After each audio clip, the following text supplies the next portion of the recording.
Good evening, everyone. I'd like to call a special council meeting of Tuesday, September 15th, 2020 to order.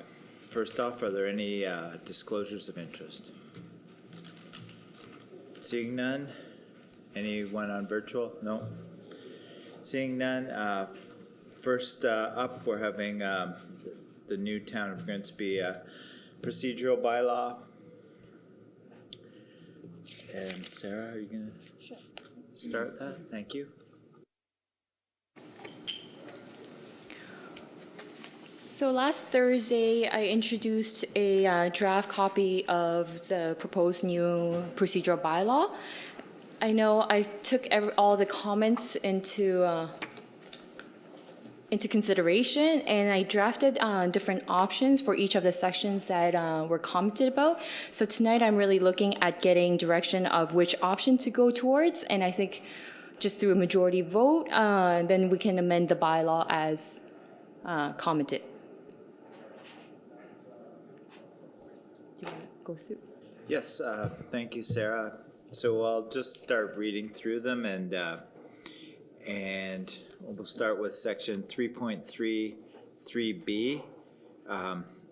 We have option 1, as is, during the months of June, July, August, and September, the Committee of the Whole shall meet at 6 p.m. And option 2, during the months of June, July, and August, the Committee of the Whole shall meet at 6 p.m. It's just eliminating September. Who's happy with option 1? And option 2? 1. Councillor Vane's option 1. Option 2?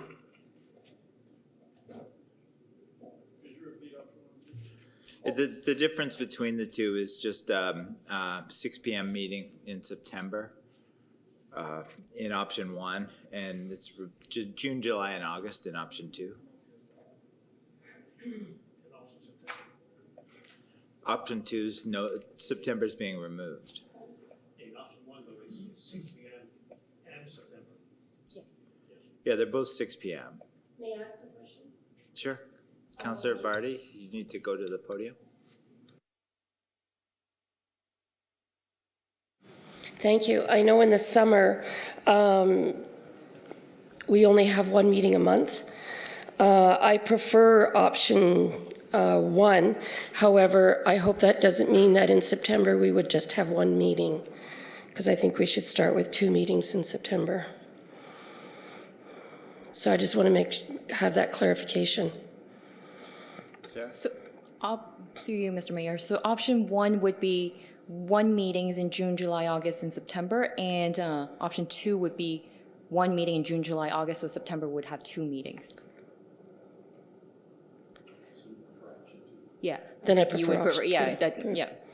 So we'd meet twice a month in the summer. Yes. Good. Okay. Councillor Ritchie?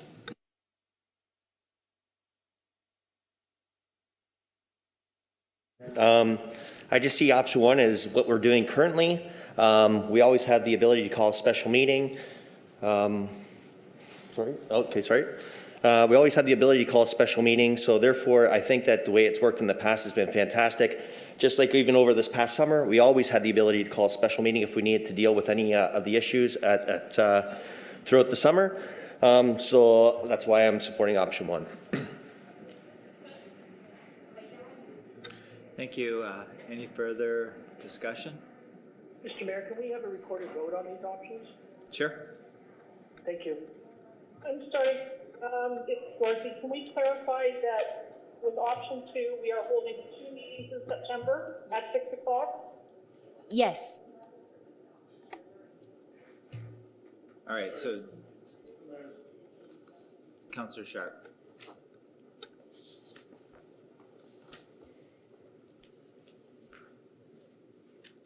Thank you. Through the mayor to the clerk. So this says that it's talking about the time that we meet, not the frequency that we meet. So we're looking at option 1, right?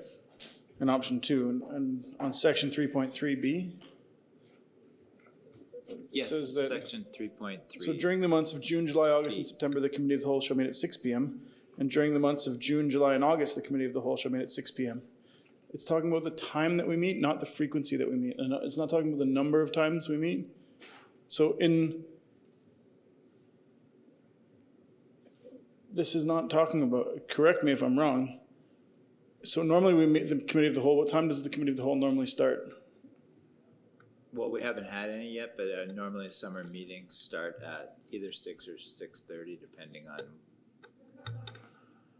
whether they were special council or. So can you just clarify, are we talking about the time that we meet or the frequency that we meet? So if you look at section 3.33, it says committee of the whole meeting shall be held on the first and third Monday of each month, right? And this is a subsection to that. And in B, it'd be June, July, August, and September, it'd meet at 6.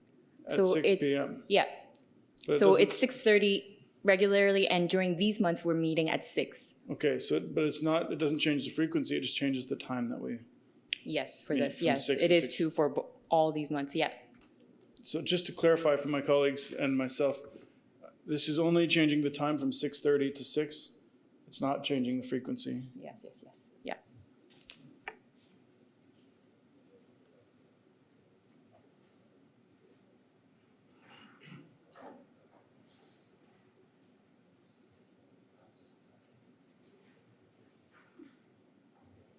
All right, Councillor Vane has, Councillor Cadwell, sorry. Yeah.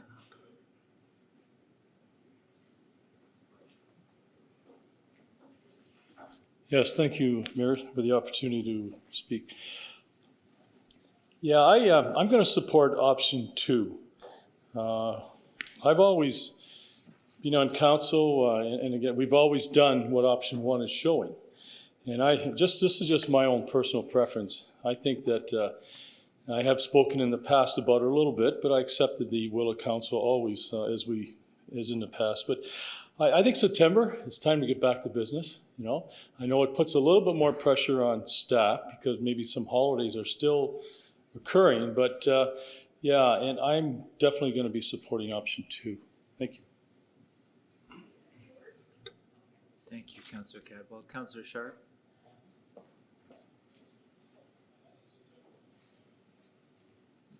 I just want to re-clarify. We're only talking about the time that we meet, right? So this would still have meetings in September. We would just meet at 6 instead of 6:30 during the month of September. That's correct? That's correct. Thank you. All right, seeing no further discussion, well, it's a recorded vote requested by Councillor Vane. Option 1 as is during the months of June, July, August, and September. I'll go through everyone and answer yes or no. Councillor Bothwell? No. Councillor Bothwell is a no. Councillor Dunstall? Clarification, we voting on option 1 or 2? All right, if maybe to make it simpler, we'll say 1 or 2 rather than having to go through it twice. I'll change my grid. My grid sets up with yes or no, so. So we're just Councillor Buffalo's. So Councillor Bothwell, 1 or 2? 2. Councillor Dunstall, 1 or 2? 2. Councillor Dunstall's 2. Councillor Frake? 2. Councillor Frake is 2. Councillor Cadwell? 2. Councillor Cadwell is 2. Councillor Ritchie? 1. Councillor Ritchie is 1. Councillor Sharp? 2. Councillor Sharp is 2. Councillor Vane? 1. Councillor Vane is 1. Councillor Vardy? 2. Councillor Vardy's 2. And I am a 1. So that is, we're going with option 2.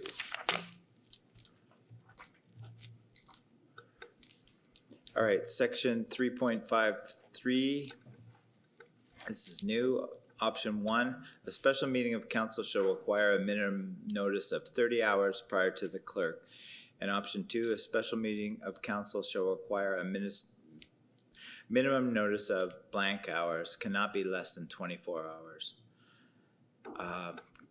Comments? Councillor Sharp?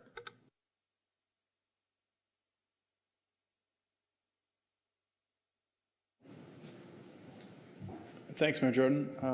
I just would like to include the number 24 in option 2, 24 hours. And my preference is for 24 hours, and I just want to note that special council meetings are only called for one item. So it's not a big agenda. It's not like there's a lot of work to make an agenda for special. It's because regular council we have minutes from other meetings. It's a 200-300 page document, but a special council meeting is called for just one item, and I think 24 hours notice. So my vote will be for option 2. Councillor Frick?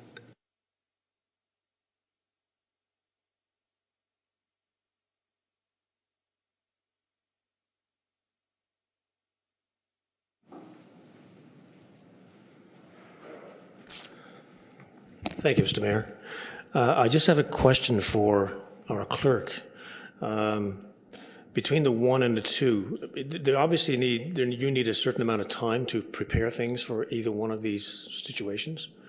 What's the minimum or maximum time you would normally need to prepare? If we went for option 2, for example, with 24 hours, is that going to be enough for you to do what you need to do? Because it's not just about us calling a meeting, it's preparing for the meeting too, right? What's your thoughts on that, sir? Through you, Mr. Mayor. In the other section for publishing of the agenda for a special council meeting, it's to be done 24 hours prior. So I do need at least a good hour or 2. So to be honest, I would prefer a 26-hour at the bare minimum, to prepare for an agenda. Even if it's small, I still need to prepare it. So the 24 hours is the minimum notice to the public. Maybe I should clarify that. It's 24 hours that I publish the agenda for the public. Okay, so option 2, is it fine the way it is for you? Pardon me? Or should that be 26? Yeah, at least Okay, a few hours. Yeah. So I'm going to suggest Yeah. 26 hours. I mean, it's if we want to get specific about the time. So I'm just going to suggest 26 hours. Thank you. That's it. Thank you very much. Councillor Dunstall?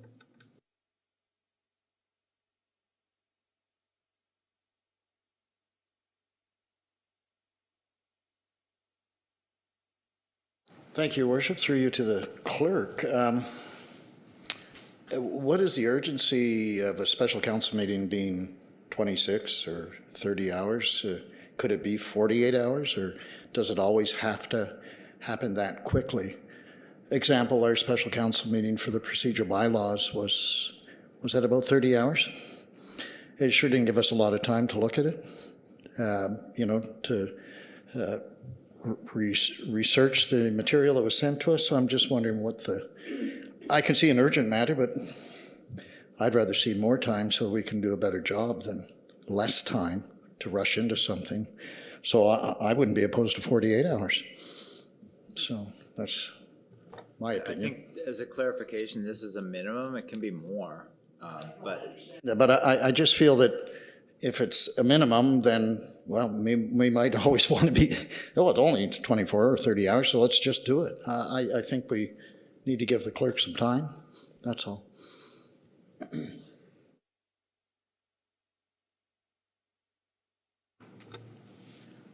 Councillor Sharp?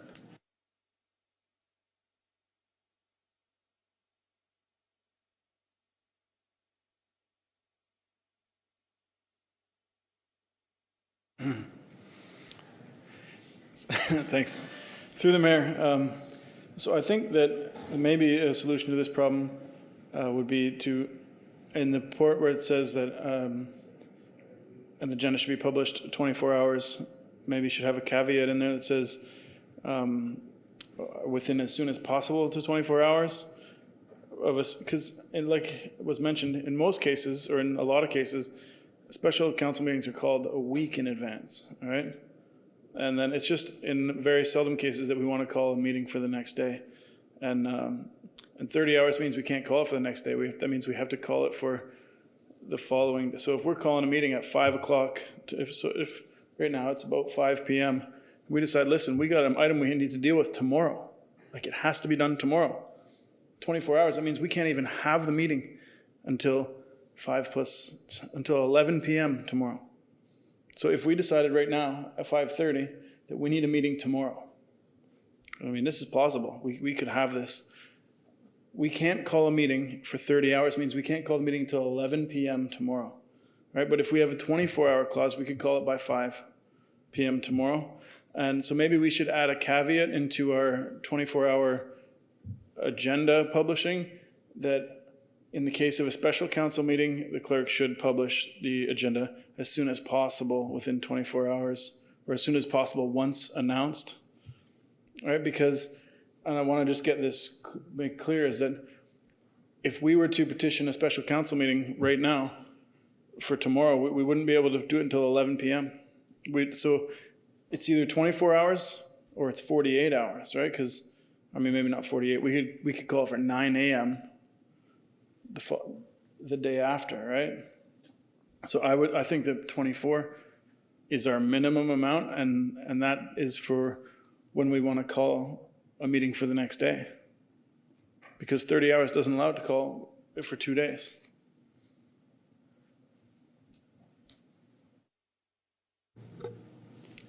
Any further questions?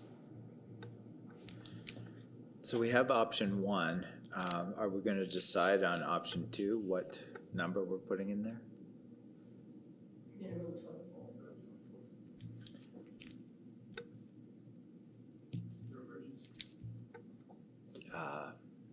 Okay, so we've got one number in there. I will, again, a recorded vote. Councillor Bothwell, option 1 or option 2? 1.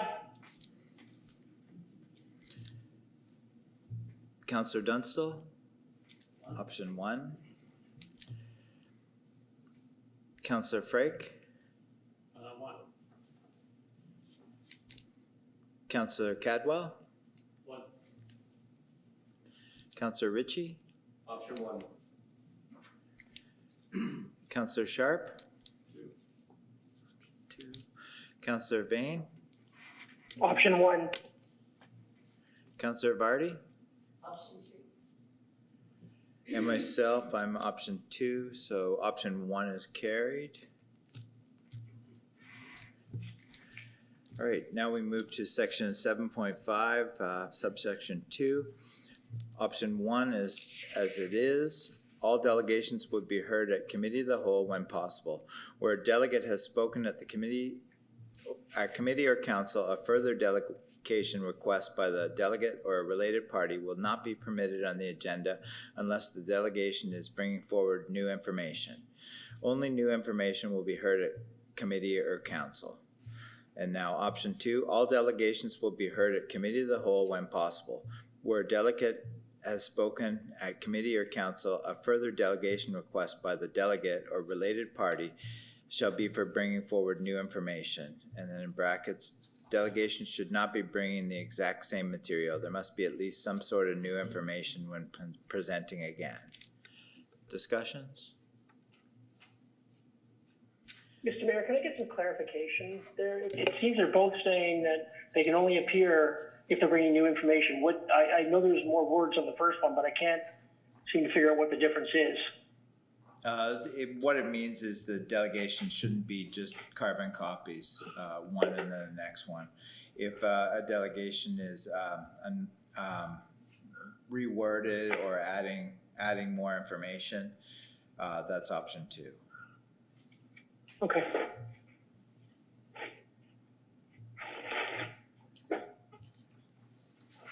Councillor Vardy?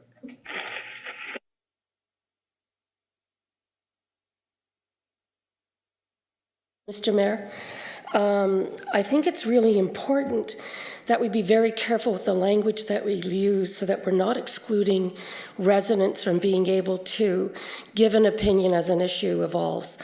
I mean, we've seen many issues come many, many times back to council for further vetting and discussion. So I think we should be very, very careful about incorporating anything into our bylaw that restricts in any way residents wanting to come forward and speak to an issue.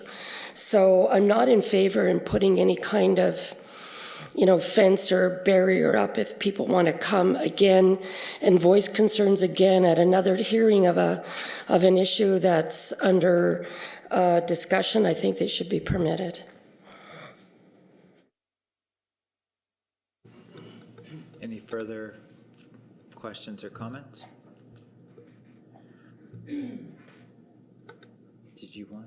No, you're good. I'm good. Clerk's good. All right. So it's a recorded vote. We have option 1 and option 2. Option 1 is as is. Councillor Bothwell? 2. Councillor Dunstall? 1. Councillor Dunstall's 1. Councillor Frake?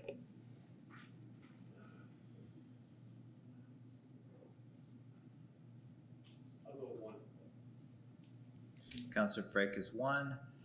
Councillor Cadwell? 1. Councillor Cadwell is 1. Councillor Ritchie? Option 1. Councillor Ritchie is 1. Councillor Sharp? 1. Councillor Sharp is 1. Councillor Vane? Option 1. Councillor Vardy? Mr. Mayor, I'm having trouble distinguishing the two. They seem to be saying the same thing. Option 2 has the in the red in your notes that They both say only new information will be heard. So what's the difference between the two? Sarah, do you want to clarify? If you can explain for me, Mr. Mayor.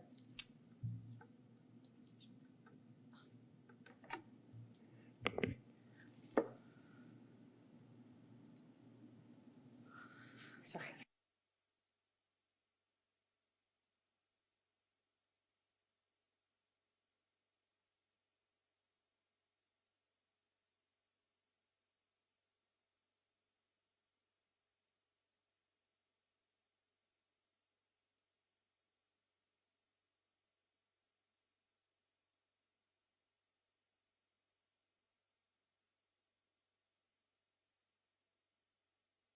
Do you, Councillor Vardy, you'd like So, to? Councillor Vardy, I think for option 2, for delegations, it should have some kind of new information when they come. We can't have the same delegation again and again. So we could add wording in there to encourage new information for option 2.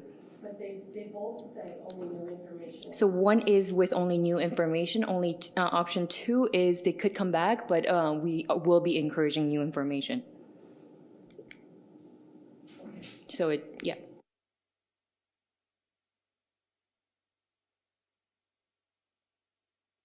Councillor Vardy? Then it's option 2 for me. Councillor Vardy's option 2. And myself, I'm option 2. So option 1 is carried.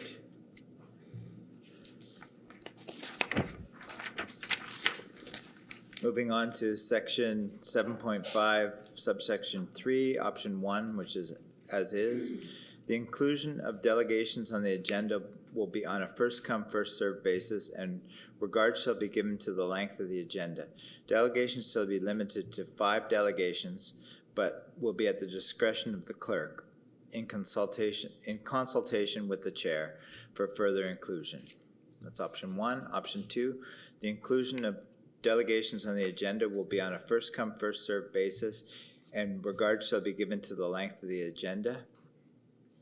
And the rest of that is deleted, so it's shorter. Councillor Sharp.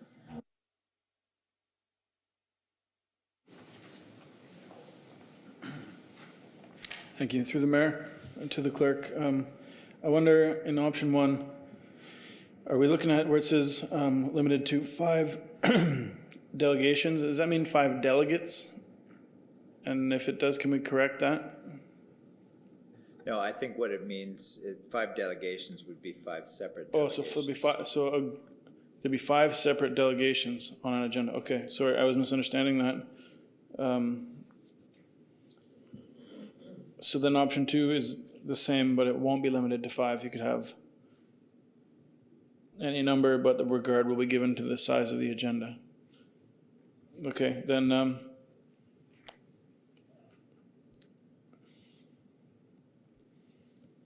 right, I think we could have as many delegations as we want as long as we have enough time on the agenda. So I'd be favorable to option 2. Thanks for clarifying that. Councillor Vardy?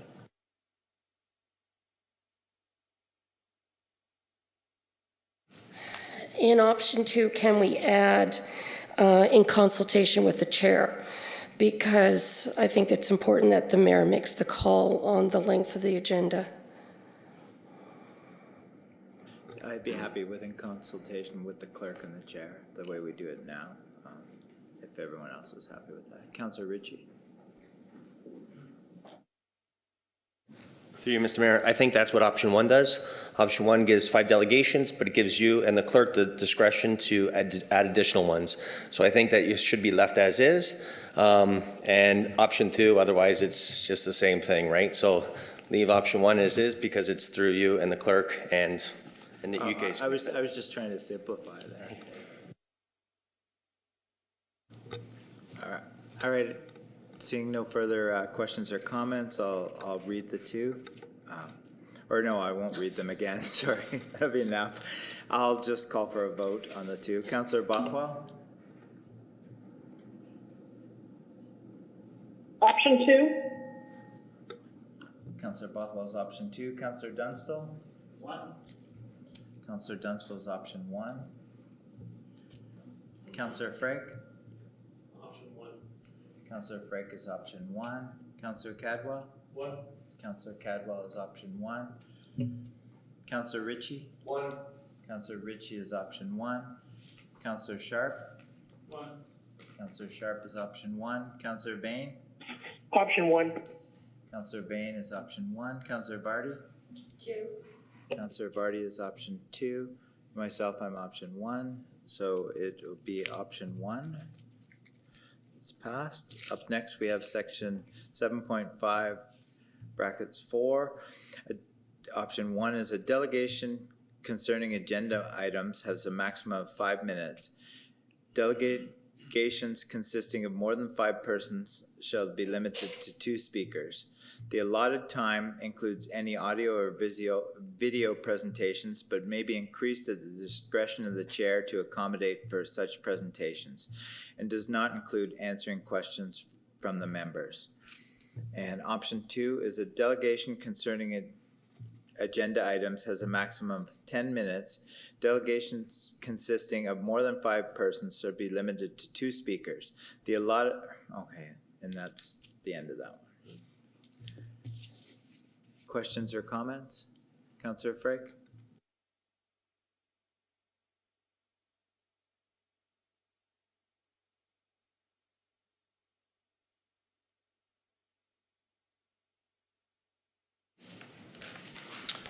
Thank you, Mr. Mayor.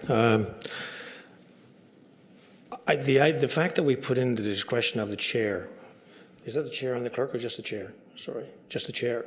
It suits me fine for option 1. I mean, otherwise we're kind of limiting ourselves or limiting the delegations.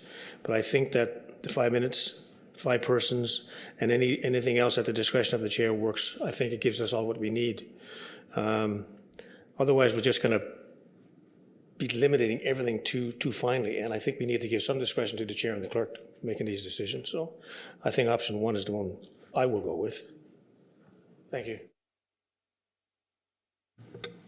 Any further questions? Councillor Sharp?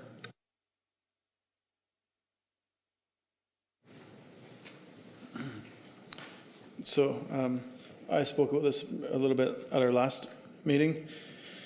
I think that 5 minutes is too short. I've been up here speaking, and 5 minutes goes by pretty fast. It feels like a lot longer while you're up here, but especially, so this would apply to our committee of the whole meetings as well, which would be our planning meetings.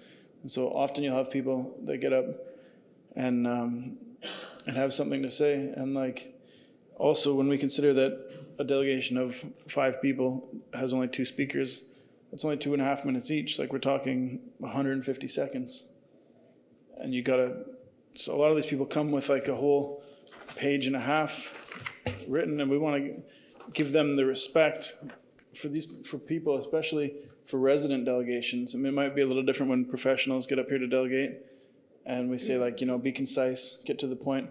But a resident who comes up here and says like, listen, I've lived here for 40 years. My view of the escarpment is whatever. And like, they want to get this point across, and 5 minutes is just not enough time. And I think that 10 minutes, it's considering that we typically only have 1 or 2, and it looks like we're going to have a maximum of 5 usually. I think 10 minutes is appropriate. Yeah, so I think that 10 minutes, I think that it's rare for someone to be able to get what they want to say across in 5 minutes. And I think we owe the respect to the person not to be interrupting them halfway through and saying, listen, your time is up, but I'm going to allow you more. I think 10 minutes is more appropriate. I'd appreciate if I was a delegate having the adequate amount of time. Thanks. Councillor Vardy?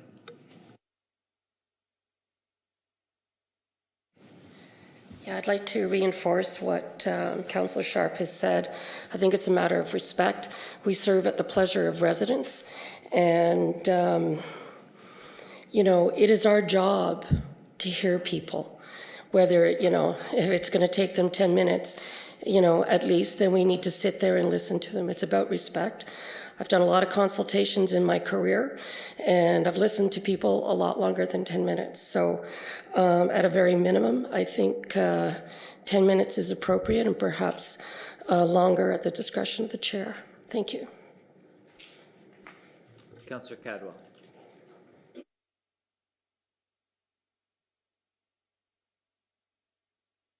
Thank you, Mayor Jordan, through you.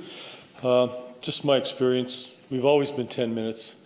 And I think that's a very fair time frame, especially with presenters maybe presenting with some audio, slides, whatever. Again, in the past, it's happened a few times. The chair has asked council if we could extend the time frame for a presentation. I think that's a very fair way of doing business. So I will be supporting option 2. Thank you. Any further questions? Mayor Jordan, may I ask you a question? Yes, Councillor Bothwell. On option 2,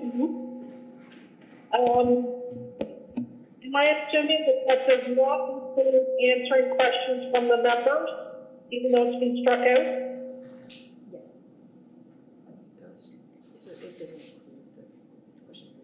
Okay, yeah, the question period is on top of the 10. So should it say then that does not include answering questions from the members? Yeah, the clerk will put that in option 2. That would be appreciated. Thank you. You're welcome. Seeing no further questions, I'll call the vote. Councillor Bothwell. Option 2. Councillor Dunstall. Option 1. Councillor Dunstall is option 1. Councillor Frake.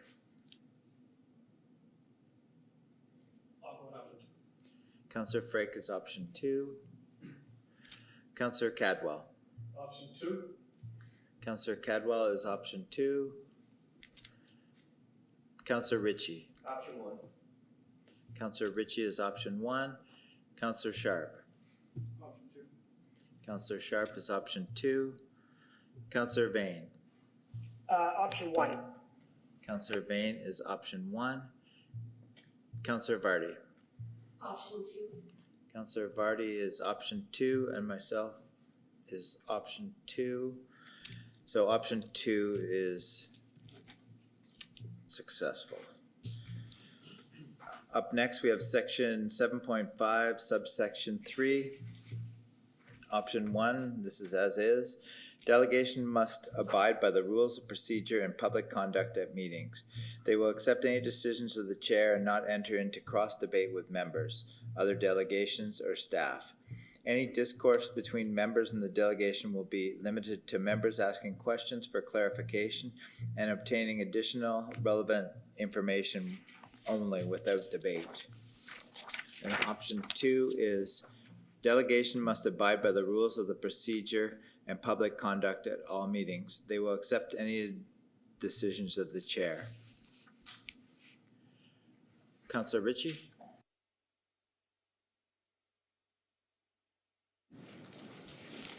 Thank you, through you, Mayor Jordan. I have to agree with option 1 here. Delegations are up here to state their opinion. I don't think that that we as council should be getting into debate with them. That's our jobs. That's why we're elected, to debate around the horseshoe. So therefore, I'll be supporting option 1.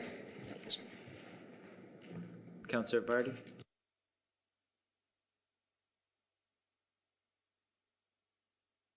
Mr. Mayor, I think debate is a very healthy part of discourse, and I think it's really important that we're able to engage in a respectful debate with people that come and present to us. And it's through that kind of challenge function that, you know, we're able to learn and grow and understand. So I would not want to limit our discourse to something as just a straight Q&A, but respectful debate, I think, should be encouraged. Any further questions? Seeing none, I will call the vote. Councillor Bothwell? Option 2. Councillor Dunstall? 1. Councillor Dunstall is option 1. Councillor Frake? 2. Councillor Frake is option 2. Councillor Cadwell? Option 1. Councillor Cadwell is option 1. Councillor Ritchie? 1. Councillor Ritchie is option 1. Councillor Sharp? 1. Councillor Sharp is option 1. Councillor Vane? Option 1. Councillor Vane is option 1. Councillor Vardy? Option 2. Councillor Vardy is option 2. And myself, I'm option 2. So option 1 is selected. Up next, we have section 7.59A, option 1 as is, a policy matter upon which council has already made a decision within the last 12 months. Option 2, a policy matter upon which council has already made a decision within the last blank months. Option 3, remove this section completely. Questions and comments? Councillor Dunstall.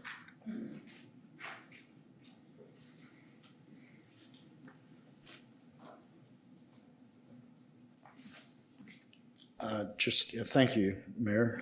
Just for clarification, is this a reconsideration of motions?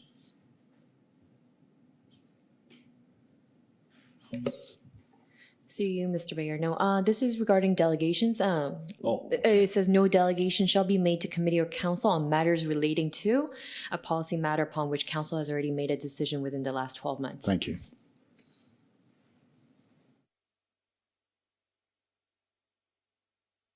Councillor Vardy.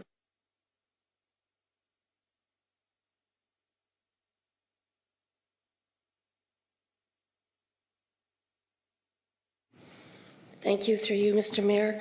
The preamble to this is no delegation shall be made to committee or council on matters relating to, and then there's a in section 1 says a policy matter upon which council has already made decision within the last 12 months. If we look at, for instance, the firearms bylaw, which we passed all knowing that it needed to be looked at again and revamped, but we had to have something in place. We would not be able to do so for 12 months. If we look at the fill bylaw, we would have been in the same dilemma. So I don't think it's good. I mean, if we make a policy decision and it's, you know, we come to understand that it was either the wrong decision or the decision needed refinement, once it's put into practice, we need to be able to come back and make whatever changes necessary. So I'm with option 3. I don't think we should put this kind of constraints on ourselves.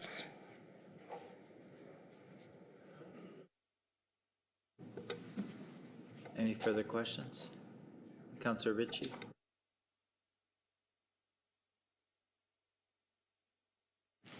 Thank you, through you, Mr. Mayor. I do think 12 months is a little long, but I do think that if council's made a decision that, you know, we don't want to have any knee-jerk reactions and have delegations come the very next meeting. So I'd like to see us put in the last 4 months. I think that gives us sufficient time. Thank you. Thank you, Councillor Ritchie. Any further questions or comments? Seeing none, I'll call the vote. Councillor Bothwell?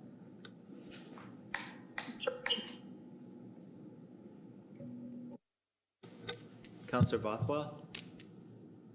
Option 3. Councillor Bothwell is option 3. Councillor Dunstall? Councillor Dunstall is option 1. Councillor Frake? 3.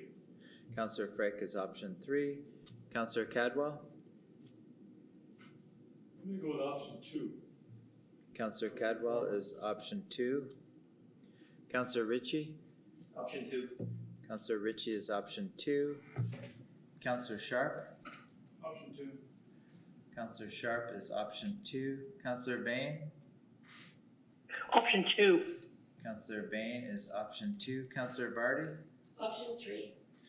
Councillor Vardy is option 3, and myself, option 3. So we have a tie between option 3 and option 2. Councillor Dunstall? Can I change my vote? Sure. Option 2. All right, so we're going with option 2, 4 months.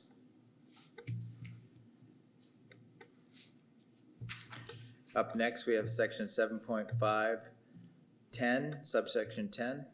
Option 1, which is as is, delegations related to a previous decision of council shall not be considered by committee or council within the term of council unless there is a motion to reconsider. And option 2, it's removing this completely. Questions and comments?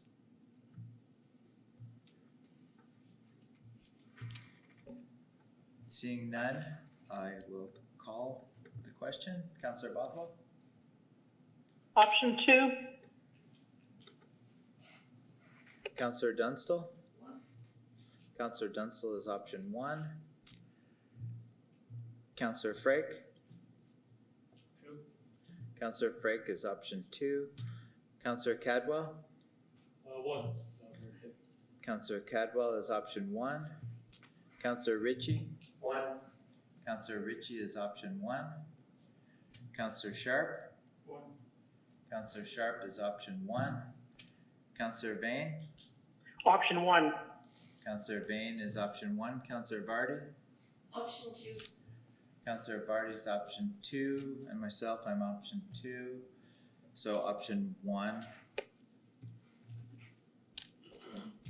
has passed. Section 8.3, subsection 2. Option 1, the as is, a member may initially speak on an item of business, motion, or question for 5 minutes. And option 2 is a member may initially speak on an item of business, motion, or question for 5 minutes. On notice of the limit, the member may request an extension of 5 additional minutes and shall be put to vote without debate. And option 3, a member may initially speak for an item of business, motion, or question for 10 minutes. Questions or comments? Councillor Sharp?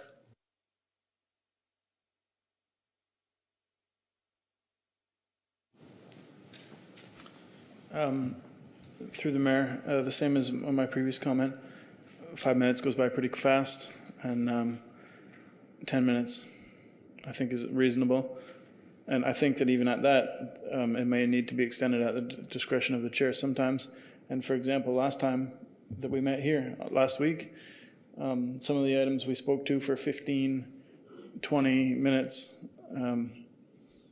And like, depending on the way that the agenda is, there might be some items that are quite long. I think 10 minutes is reasonable. Same as the delegation too. That's like consistent.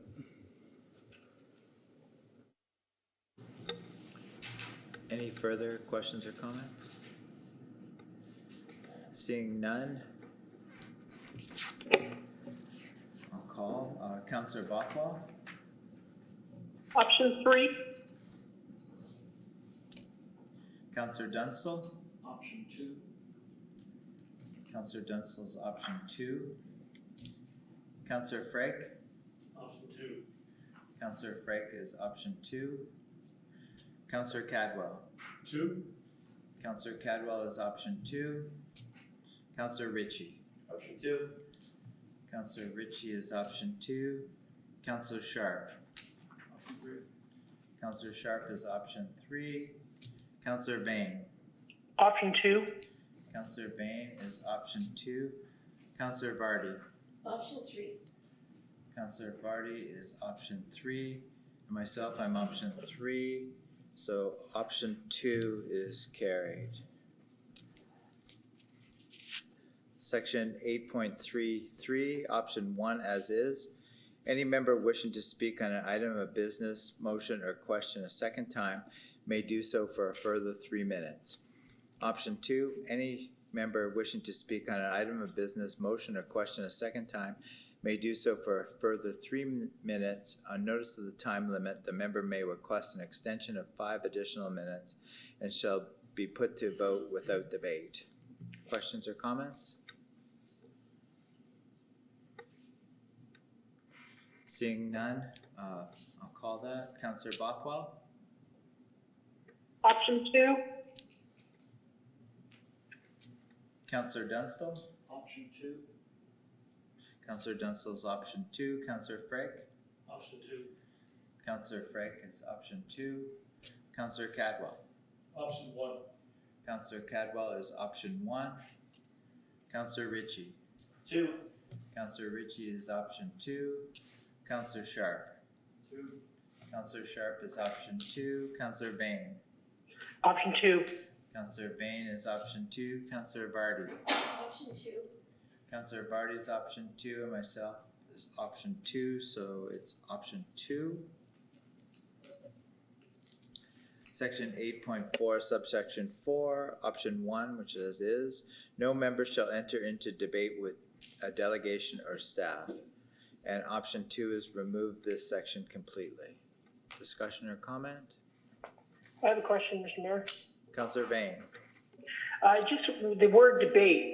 Sometimes we will ask questions of a staff member or ask questions of a delegation, and we may ask them to, was this looked into, was this considered? I just want to make sure the word debate, how it's clarified, is that it's not going to limit us in what we can ask. I understand that a debate is argue. I agree with no arguing, but are we still allowed to ask questions and propose different options?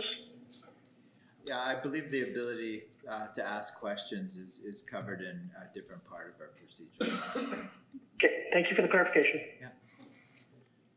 Any further questions? Councillor Sharp.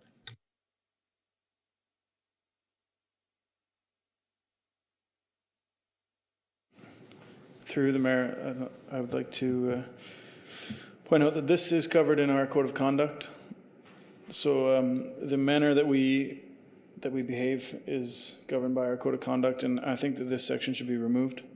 That we should be given the freedom to speak in the manner that we choose to, governed by the conduct which we have to adhere by our code of conduct. So this is just adding extra to govern, and I think that we can call a point of order if it's out of line with our code of conduct.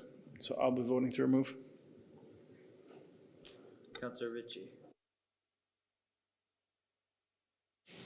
Thank you, through you, Mr. Mayor. Again, I have to agree with option one, as debating should be, again, amongst our colleagues as councillors into making the decision. The delegation or staff doesn't make the decision, so to ask questions or get points of clarity is totally acceptable. But to get into a debate of someone, that means when somebody has a debate, that person has an opinion, and the delegation or staff should be, the delegation might have an opinion, but staff should be bringing to us information that we can make a decision. So therefore, I think that option one is the way that we should proceed. Thank you. Any further questions or comments? Seeing none, I'll call it. Councillor Bothwell? Option 2. Councillor Dunstall? Option 1. Councillor Dunstall is option 1. Councillor Frake? Option 2. Councillor Frake is option 2. Councillor Cadwell? Option 2. Councillor Cadwell is option 2. Councillor Ritchie? Option 1. Councillor Ritchie is option 1. Councillor Sharp? Option 2. Councillor Sharp is option 2. Councillor Bain? I'm gonna go with option 1. Councillor Bain, option 1. Councillor Vardy? Councillor Vardy is option 2, and myself, I'm option 2. So that will be removed. Section 8.52, option 1 as is, any member other than the member ordered to vacate the council's chambers may appeal the chair's ruling through a majority vote. Option 2, any member may appeal the chair's ruling through a majority vote when a member is ordered to vacate the council chambers. Option 3, any member may appeal the chair's ruling through a majority vote when a member is ordered to vacate the council chambers and the chair shall call a recess. Questions or comments, Councillor Ritchie?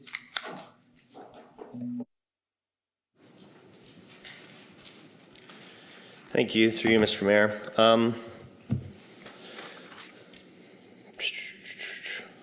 I'd really like to change, let me see, oh, sorry.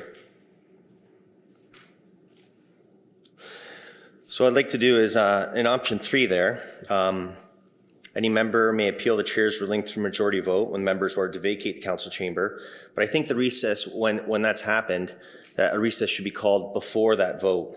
So you have a recess, you have time to allow heads to cool off a little bit, as any member of council has the ability under this section to come forward with an apology. And if the apology is there, that allows them to come back. So I think that if the mayor makes the decision to dismiss someone from the council chamber, that we should have a recess. And then at that time, when we reconvene, any member can call a vote. This would also allow, like I said, for an apology. Thank you, Councillor Ritchie. Councillor Vardy?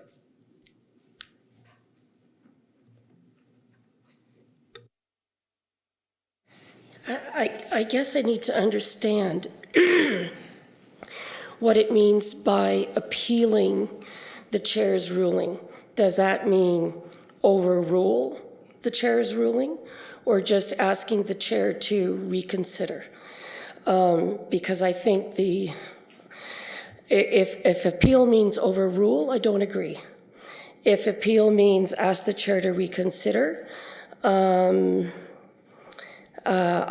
think that's fine. As for allowing a member to apologize and return, I think sometimes apologies are hollow. They're not necessarily heartfelt, and they come out of a practicality or as a means by being able to do or say whatever you want, and then saying you're sorry, and then you get away with it. So I do think that sometimes there should be sanctions, which is to vacate the chamber. So I guess those are some of the questions that I have. One, does appeal mean overrule? If it does, I'm not in favor. Allowing a member to apologize, that may be fine, but I don't think it necessarily should allow the member to return. I think perhaps the member should not be allowed to return to the next meeting before there's a public apology. But calling a recess, I don't know. I think that's, we have a code of conduct, we're expected to behave appropriately. And if someone doesn't, then, then they have to leave, and that's it for that night. And until they can, come back better behaved. Any further questions, comments? Seeing none? I have a comment, All right, Mr. Mayor, I have a Councillor comment. Mr. Mayor? Yes. I have a comment I'd like to add. Yep. I think, contrary to what Councillor Vardy is saying, I think as adults, I think that we can all have heated moments, and I think to just disqualify somebody from the chair is not only unfair to the individual, but unfair to the constituents that they represent. Because we have a heated moment, which each of us has had at one point or another, I think let's just be adults about it and apologize if required and move on. That's the way I think it should be. Thank you. Thank you, Councillor Bain. Councillor Frake?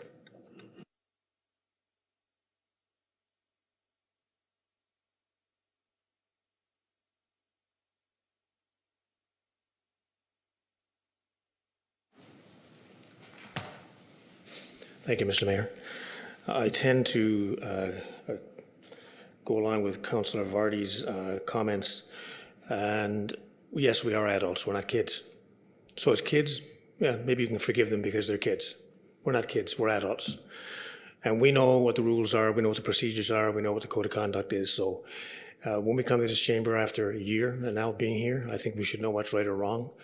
And if you did something wrong, why should you be allowed to vote to go back? I think that person should not be allowed to vote to go back into the chamber. So I think that as adults, we have to pay our own dues as we go along. And if that is being expelled from the chamber, then that's what it is.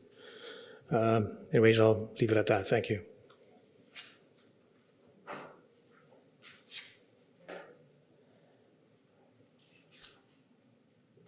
Councillor Cadwell?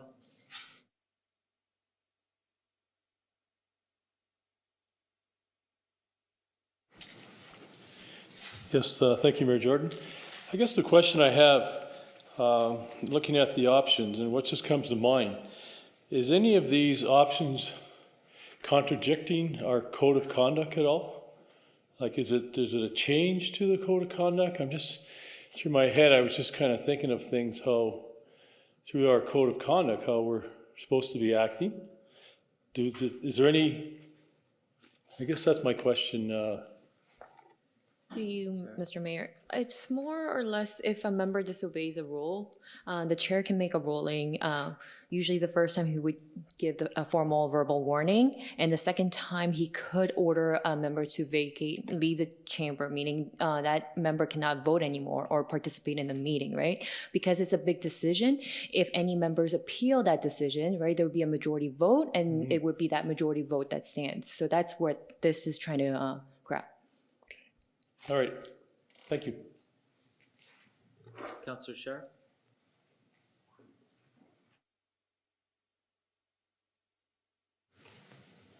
Thank you. Through the mayor to the clerk. So if a member was ordered to vacate, and if there was an appeal on that order, the member would be able to vote because they haven't been vacated yet. So it depends on the option. Option one, it says any member other than the member ordered to vacate can appeal. Number two is any member, which includes that member who's ordered to vacate. So that's why there's option 1 and 2. And then option 3 would be any member may appeal. And then, but prior to taking the vote, the chair shall call a recess, and then we can take the vote. So any member may appeal it, but all members can vote on it. So what the option 1 is saying that the person who's ordered to vacate can't appeal the order. Yeah. But he should still be able to vote on the order because he hasn't been dismissed yet. There's an appeal. Right, unless that member feels that option might be in two, so conflict. option one says that, so take for example that I'm ordered to leave the chamber right now. And I would say, no, I appeal. I want to stay in the chamber, right? I find this ruling to be unfair. And then option one would say that I'm not allowed to do that. Only another person in our membership could make that appeal. And option two would say that I'm allowed to make my own appeal on my own. So the only difference is, so in either case, an appeal and an overruling or a confirmation can be made. So like by majority decision. So option one says any member except for the person, and in this hypothetical situation, let's say it's me being vacated from the chamber, anyone except for me can appeal it. And in number two, anyone including me can appeal it. And in option three, anyone including me can appeal it, but the mayor will call a short recess before the vote. And I think that option three is the best. I think that anyone should be able to appeal, just because, I mean, that the member should be able to defend himself. And then I think that the short recess is a good idea. Obviously, if someone's being vacated from the chamber, like things are a little bit hot, and so give it 3 minutes, right? We all kind of step outside or stretch our legs and then come back. And so my vote would be for number three. I think that's fair, and I think it's the mature and responsible way to go about this.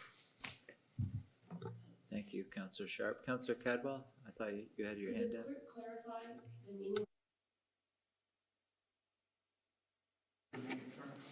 Yes, well, a chair would make a ruling and the majority would overrule, reverse the decision of the chair.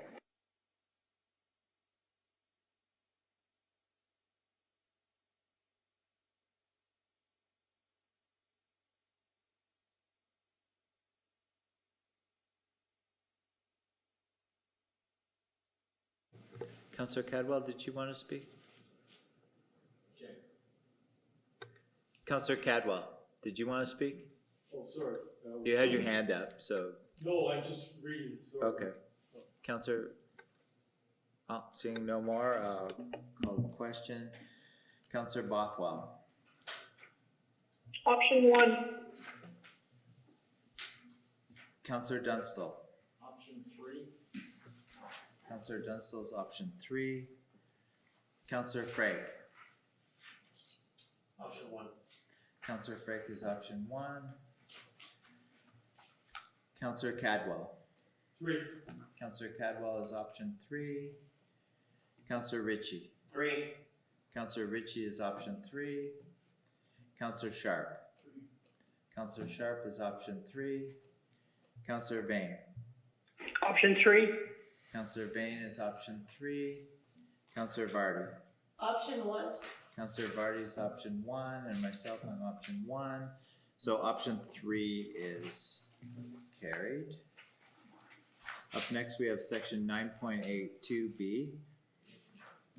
Option one, which as is, a notice of motion to reconsider a matter shall not be introduced for a period of 6 months after the original motion has passed, except with the majority consent of all members present. Option two, a notice of motion to reconsider a matter shall not be introduced for a period of 2 months after the original motion has passed, except with the majority consent of all members present. And then option three is to remove this section completely. Questions and comments? Councillor Dunstan.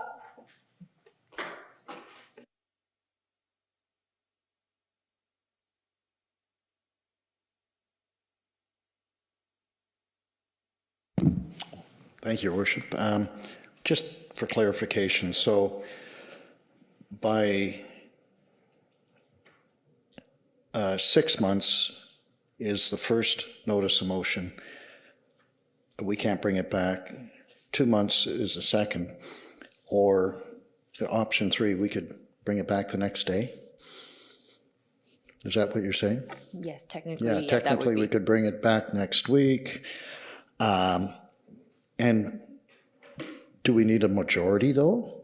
This is where I'm looking for clarification. We don't need a majority then?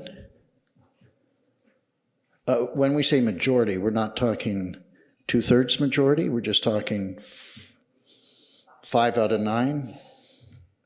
Okay, not 2/3, just a majority. When does the 2/3 come into effect on our, we don't need a 2/3 majority on a notice of a reconsideration of a motion? We do. This is to bring a notice of, to bring a reconsideration, a motion to reconsider. You have to first do a notice of motion, right? So a notice of motion is okay. just, All you right, to all bring the right. notice So of there's- motion. yep, But okay. reconsideration, when it actually happens at that meeting, it's going to be 2/3. This is to Right. say that that notice of motion shouldn't happen within 6 months after the original motion has been voted on, made a decision on. Okay, thank you. Councillor Sharp?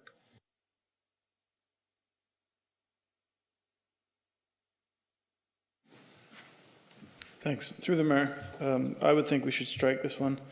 I think that, we have to have a notice of motion, so this has to come, like with 2 weeks advance notice, and then there'll come times where we want to reconsider something, right? Like, and we want to be able to reconsider it, right? And reconsideration does take a 2/3 majority, so it's not like we're just going to flip votes, but we should have the ability to bring a notice of motion, giving notice that in 2 weeks' time, we would like to reconsider something that we've passed within the last 6 months or yesterday, right? And like, because new information might come up, and again, that person who makes that notice of motion will have to be a person who voted in the majority.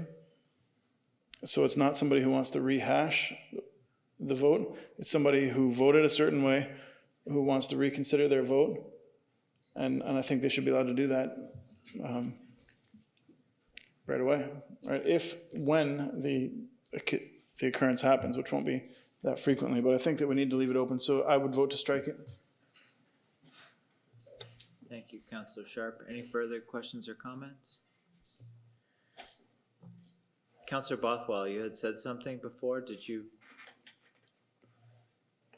I'm okay. I just, Mayor Jordan, can you hear me okay? Yep. I just wanted to state that I agree with Councillor Sharp in that sometimes a reconsideration should be brought as quickly as possible following, and that's Robert rules too, though, as soon as possible. So I think the option needs to be available to have that reconsideration at any time. Thank you. Thank you, Councillor Bothwell. Any further questions or comments? Seeing none, I'll call the question. Councillor Bothwell? 3. Councillor Dunstall? 3. Councillor Dunstall is 3. Councillor Frake? 3. Councillor Frake is 3. Councillor Cadwell? 2. Councillor Cadwell is 2. Councillor Ritchie? 2. Councillor Ritchie is 2. Councillor Sharp? 3. Councillor Sharp is 3. Councillor Vane? Option 3. Councillor Vane is 3. Councillor Vardy? 3. Councillor Vardy's 3, and myself 3, so that will be struck from the procedural bylaw. Up next, we have section 9.9, subsection 2, option 1, as is. The chair shall take the vote on a motion to call the question after each member who wished to speak on the motion has spoken once. Option 2, the chair shall take the vote on a motion to call the question after each member who wished to speak on the motion has spoken once. The motion to call the question shall require the consenting vote of a 2/3 majority of the members present at the meeting. And option 3, the chair shall call the question only after each member who wished to speak on the matter has spoken once. And the other sections will be changed accordingly if not a motion. Questions or comments? Councillor Sharp?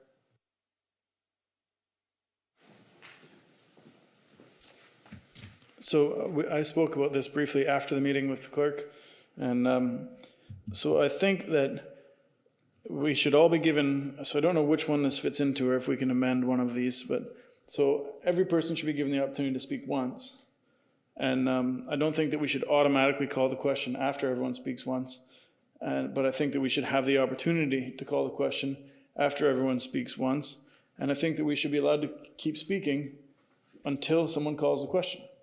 So like, because sometimes you triple dip, right? It's like, so you speak once, they speak again, then you raise your hand to speak a third time, and if no member has called the question, then we're still in active debate or active discussion. I think that that's appropriate. I think that there are situations where we may speak 3-4 times to it, and if it's an active debate and we're all taking positive information out of it, I think that we shouldn't put a specific rule that says that the question is automatic. So what I'm getting at here is that there should be a minimum. We should all be allowed to speak once before anyone can call the question. And other than that, the question shouldn't be called until either everyone stops speaking or someone calls the question. Is that an option, or can we amend one to make that? That is in every option. It says after each member who wishes to speak on the motion has spoken once. So you have to allow everyone to speak at least once to even be able to call the question. And that's in every option. Yeah. Yeah. That is underlying there in all the options. Yeah. So that's the minimum. And I think that we should be able to continue speaking until someone calls the question. Right? So that there's no automatic calling of the question is what I'm getting at. So which option would that be? No, the option where we can continue to speak until someone calls the question. This is only if the question's called. So only if the question's called, you can still speak, but if the question's called, then these are your options. Okay, could you read the options to me? Sure. Option 1, the chair shall take the vote on a motion to call the question after each member who wished to speak on the motion has spoken once. Option 2, the chair shall take the vote on a motion to call the question after each member who wished to speak on the motion has spoken once. The motion to call the question shall require the consenting vote of a 2/3 majority of the members present at the meeting. And option 3, the chair shall call the question only after each member who wished to speak on the matter has spoken once. And then the other sections will be changed accordingly if not a motion. Sorry, this one's a little confusing. So in option 1, the chair shall call the question after each member. So that's an automatic. So in option 1, it's saying the chair will call the question or call the vote on a motion after each member has spoken once. So that means we can't speak twice. No. So, okay, I'm just going to clarify. So the bare minimum, so everyone has to at least have the opportunity to speak once. Once that happens, now council can call the question. This can now be triggered. This section can now be triggered. Option 1 is saying that we would have a motion to call the question and it would require a majority to stop the debate. Number 2 is saying it's taking 2/3 to stop that debate and call the question. Number 3, we're saying that it's not even a motion, it's an automatic right to just call the question and the mayor just calls it without a vote. So it's a matter of the vote. So no vote, 2/3 vote, or a majority vote. Okay, I'm a majority vote, option 1. Councillor Dunstall.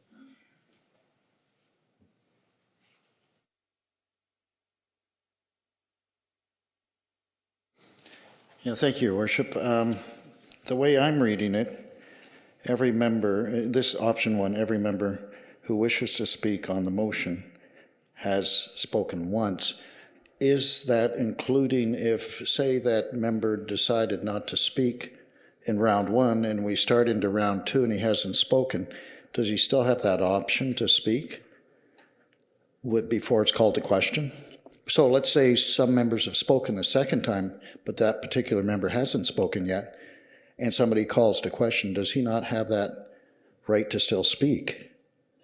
Do you see where I'm going with that? Do you mean in the second round? Yeah, he hasn't spoken through the first round, and then more information is brought up through members, and then that person decides he wants to speak on it, but somebody called a question because we're into round 2. Where do we sit there? Does this apply? No, This doesn't you're apply done? to the second. It's only for the one round. It's only for one round. If you is decide fair not to that- speak in the first round, second round, you're toast. If somebody decides to call the question and it's voted on, you can't speak. So if anyone started on the second round, that's when you could defeat this motion if there's a vote, right? Because you haven't spoken the second round. So that's why it's a motion for it to call the question, right? Okay. So that would be That's the through way- this yeah. vote where you can continue the Democracy. second round or Okay. not. Okay, I get it though. Yeah, okay, thank you. Any further questions or comments? Mayor Jordan? Councillor Bothwell. I'm supportive of option 2 because I feel we're following Robert's rules, which does call to move the previous question is closing debate. Basically, that's calling the question. And under Robert's rules, it requires a seconder as a motion and 2/3 of the majority present. So I'm supportive of option 2. I think that we don't want to stifle debate, and we don't want to have a majority take perhaps, that move in order to stifle that debate. So I think option 2 to me follows Robert's rules and as well respects the ability of all members to have their say. Thank you. Thank you, Councillor Bothwell. Councillor Sharp. Mayor Jordan? Councillor Bain, yes? I was just going to say, I just want to point out, in my opinion, that Robert's Rules is an American set of rules that we don't necessarily have to follow. They're used as a guideline. So I'm not necessarily going to follow on that basis alone. And I'm not sure which option I'm going to choose, but I just still think that if the majority rules, we have to go with the majority. We can't just keep forcing situations just because it doesn't suit us. That's my opinion. Thank you. Thank you, Councillor Bain. Councillor Sharp.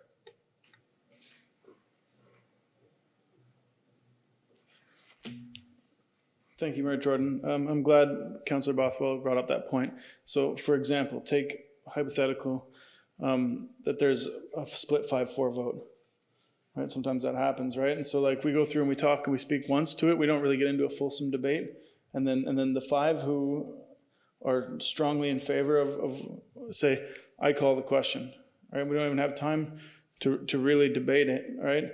And then the 5 who call the question also pass the motion, right? But if we require a 2/3 majority, that would require 6 to end debate, but still only 5 to pass the motion, right? So that means that it's a little more stringent. It's a little more difficult to end the debate, right? And so the difference is 5 votes ends debates or 6 votes ends debates, right? But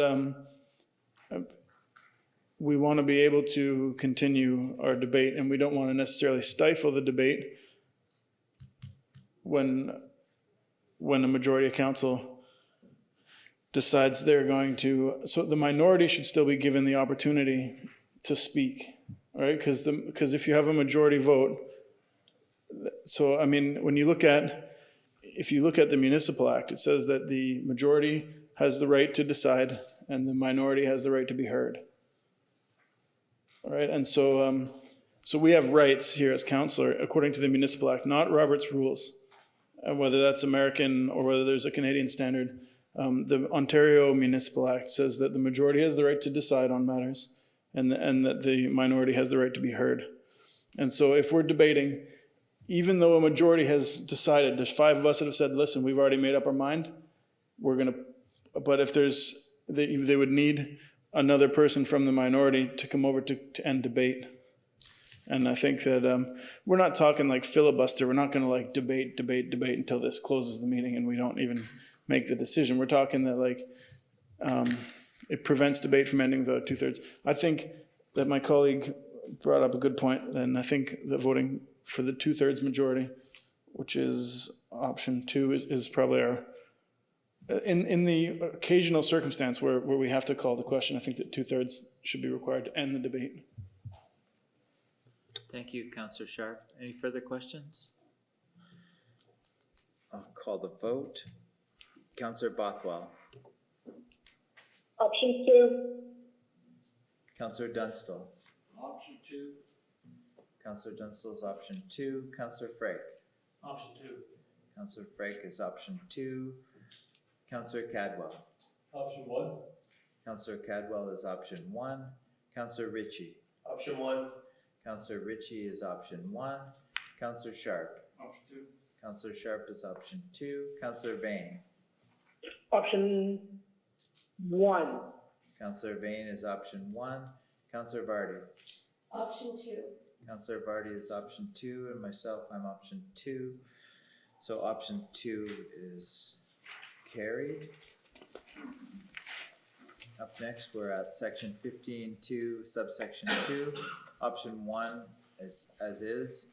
Delegations shall speak only once during a planning statutory public meeting. And option 2, delegations shall speak only once during a planning statutory public meeting. Delegations may request to speak a second time at the discretion of the chair. Questions or comments?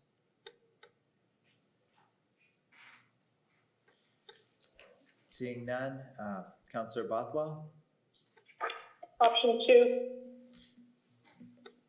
Councillor Dunstall. Option 2. Councillor Dunstall is option 2. Councillor Frake,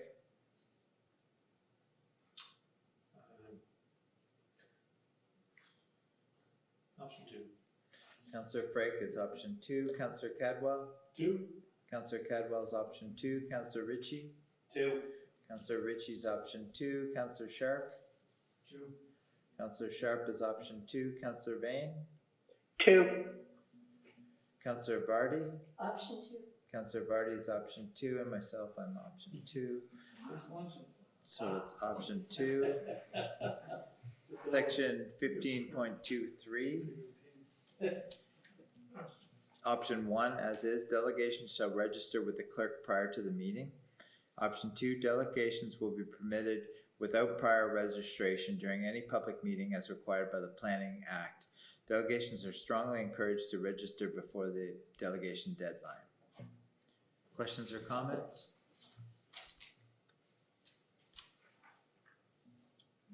Councillor Dunstall?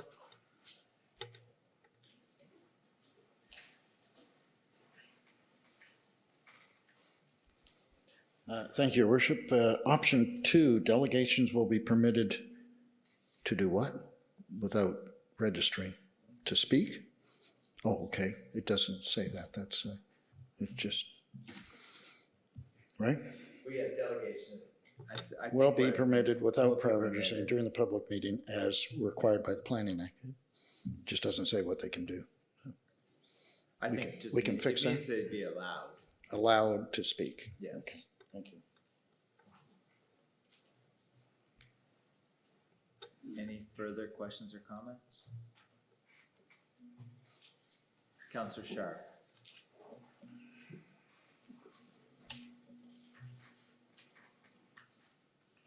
Thank you, Mayor Jordan. What is the definition of a delegation? Is it in our definitions part? So, sorry, while you're looking that up, so is my opinion that a delegation is someone who just gets up and speaks and possibly makes a presentation. And so then, in a public meeting, are people not allowed to do that anyways? So I'm asking, what's the difference between a delegation and just Sorry, so a public meeting? We're not talking public open house. Sorry, I'm making a mistake here. Public meeting, that's any meeting. Yeah, sorry, it's me who's making the mistake here. Delegations will be permitted without prior registration at any public meeting. So somebody can just walk in and say, hey, I'm here to talk. And, okay.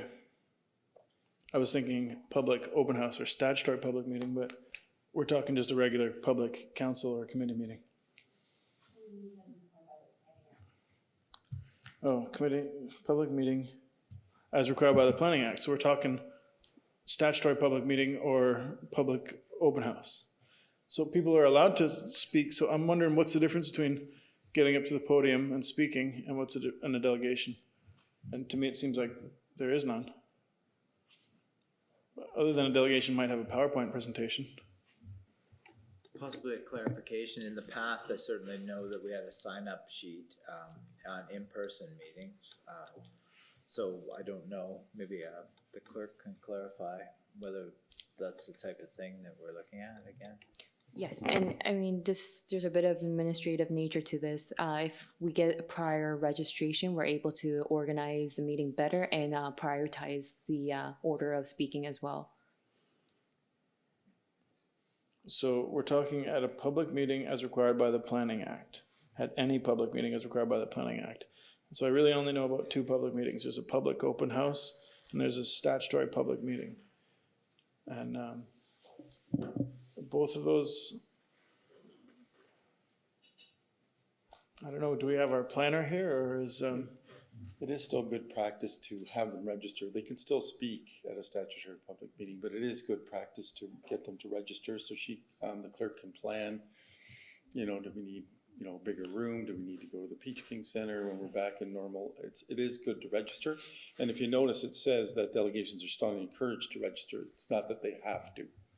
It's just encouraged. yeah, encouraged, because I also see where sometimes we have smaller applications. We're not talking big high-rise thing. We're talking like they're changing the use of the optometrist office into a travel agent office or something, right? And they're going to require a change in like parking spaces because, right? And we're going to cut down a tree and we're going to move the driveway, small things. And so sometimes the applicant will come and they might bring their consultant or whoever is giving them advice, but then they'll be here so that they can speak to something if there's a question. So then some of them would register out of an abundance of caution so that they're on the agenda, but they may not need to be on the agenda. So if we go with option 2, where they're permitted without prior registration, then they can just come and sit in the audience. And then if there's a question by one of the members, then they can say, oh, hey, I'm here, I can make my presentation.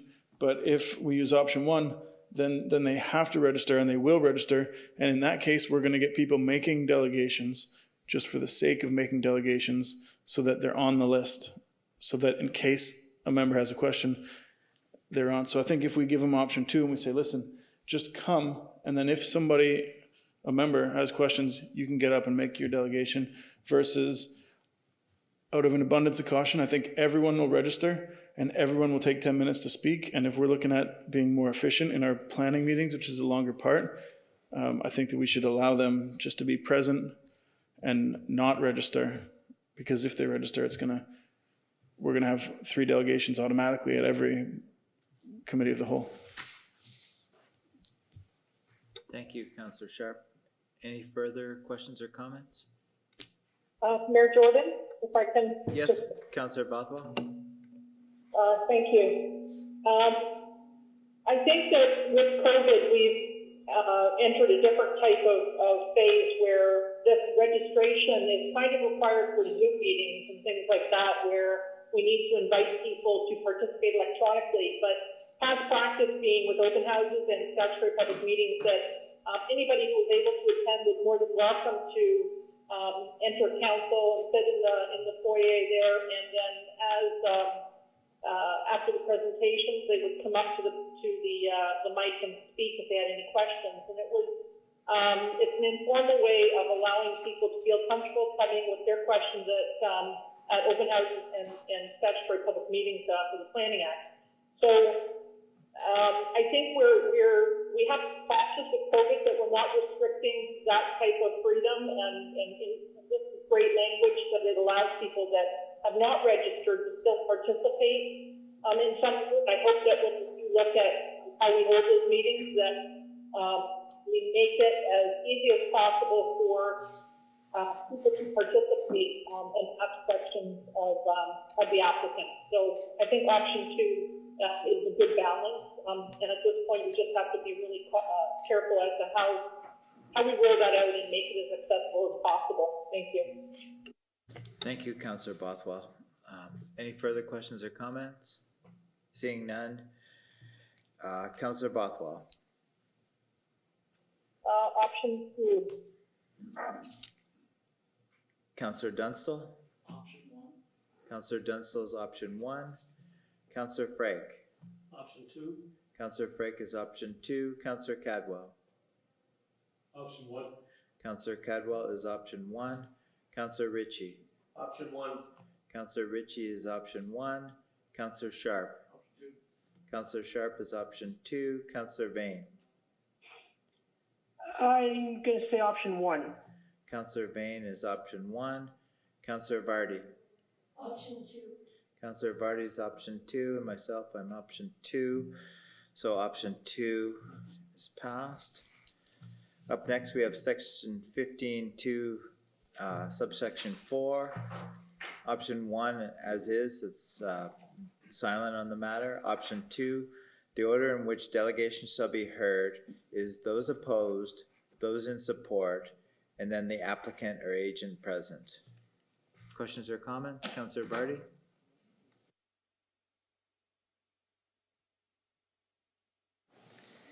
Thank you, through you, Mr. Mayor. I'm in support of option 1, being silent on the matter. I think people need to come as they feel so inspired to ask whatever questions or make whatever comments, either for or against. But if in looking at option 2, if we were to impose an order, I would impose it in the exact flipped order. I think the applicant should present first, and then people can react either positively or negatively to what the proponent has said. So, it doesn't seem to make sense to kind of give your comments before you at least hear what the presenter is saying. So there you go. I'd either just leave it open, but if I had to impose an order, it would be the opposite to what's in number 2.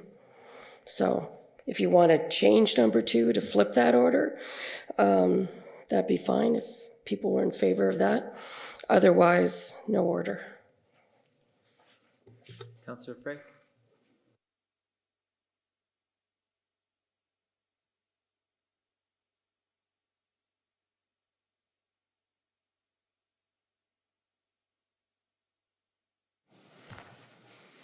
Thank you, Mr. Mayor. In option 2, how do we exactly identify who's opposed, who's against, who's in support before they come to speak? I mean, do we ask them, are you opposed? Are you for, against, blah, blah? Yeah, have you asked them that up front? I'd be a little bit concerned about that. And I'm not sure of the order either. I'm not quite sure. Maybe we leave it open. Maybe silent on the matter is probably the way to go. Because then we don't know once they come up to speak whether they really are going to be what they say they're going to be. It's a tricky one. So maybe silent on the matter is the way I might go on this after careful consideration. Thank you. Thank you, Councillor Frey. Councillor Ritchie?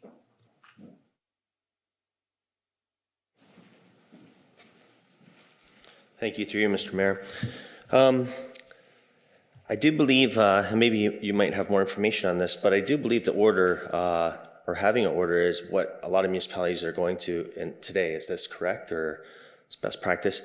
And you know what, we've all been here during many of these open houses where one individual gets up and speaks for it, the next person gets up and speaks against it, and it causes a lot of discourse. I do think that that having an order is really good, and I think that the order that it is right now is also good because what we don't want is individuals coming to our community, presenting something, and them just totally taking a beating over it. I mean, I think that does nothing to help the situation.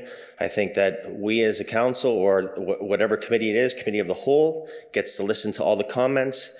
And if we're paying attention and listening, then we can write those comments and questions down when the applicant's there, and we can ask those questions again in a professional manner. And I think that what I've seen in the past, certain things happen, it gets out of hand, and that's why I think this order would be well advised.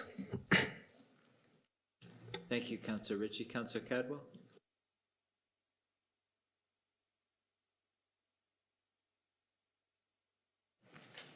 Yes, yes. Thank you, Mayor Jordan. I'm just thinking how we do it in the past, and I have to agree with Councillor Vardy that I think it's important that the subject matter is presented first. to help with the delegations, and also as part of the delegations, also the audience too, the public gets to hear so that's the way we do it now, from what I understand. It's been a long time since we've had these types of meetings, but I like option 2, but I think changing the applicant or agent presenter first makes sense to me anyway. So. Sorry, just to clarify, I mean, the presentation will be done first, right? Like, the presentation will be done first. This is to rebut, or so they should get the last say after hearing everybody speak, right? After receiving all the feedbacks. And yes, the presentation will always happen. We have to provide a presentation. So. I apologize. I kind of misread that, but you're great. Thank you very much. Thank you for your clarification, Clerk. Councillor Sharp?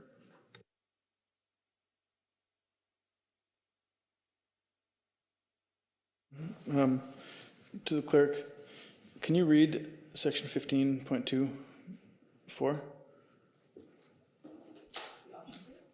No, the section 15.2. What are we talking about? We're talking about in planning meetings? Oh. Yes, it is still part of the public meetings. So what are we? So this is on delegations and speaking, like, under public meetings? So delegations at public meetings, public meetings. And so we've done it a few different ways where, like, everybody gets up and says a bunch of questions and the chair writes them all down. And then we've done it in a manner where, and I much prefer, where a person gets up and asks a question and then the applicant answers, applicant or planning staff. So, like, I find that people get up and they're like, they ask a question and then planning staff, so sometimes they have a 2-part question where they're like, listen, how much parking is allowed here? And then the answer is like, we're required here, and the answer is this. And then they can't ask, because they're not professionals, because they're just members of the public. So I prefer the method where in the past we had done it, and it kind of changed right before, like in 2018, right before we were elected, they started doing it where everybody got up and asked, and then the chair would write down all the questions, and the chair would pose all those questions to the applicant, who would answer them after. But I feel like it makes it really separates the question from the answer. And so I think that the speakers with questions and not just comments, because some get up here with just comments, but those who have questions, I think that town staff should be answering them or calling on the member or the applicant to answer them when the question is asked. And why did we ever steer away from that? I don't know. So is that an option? Can we, how does my colleagues feel? So I much prefer where a person at a statutory public meeting gets up and asks a question, and then Walter Basic or Antonetta answer the question, and where required, Walter Basic direct that question to the applicant, versus when you get up and you write a list of questions and everybody sits back down and they just go through them. And I think that I would like to see it my way.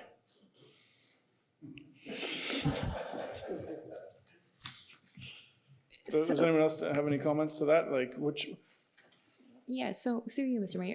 So the intent of a public statutory meeting is really to hear the public's views, right? It's not really to engage in that Q&A. It's for the applicant and council to hear the views of the public, right? So we're trying to, get all that in during that meeting, right? So to have that Q&A would really kind of stall the purpose of that meeting.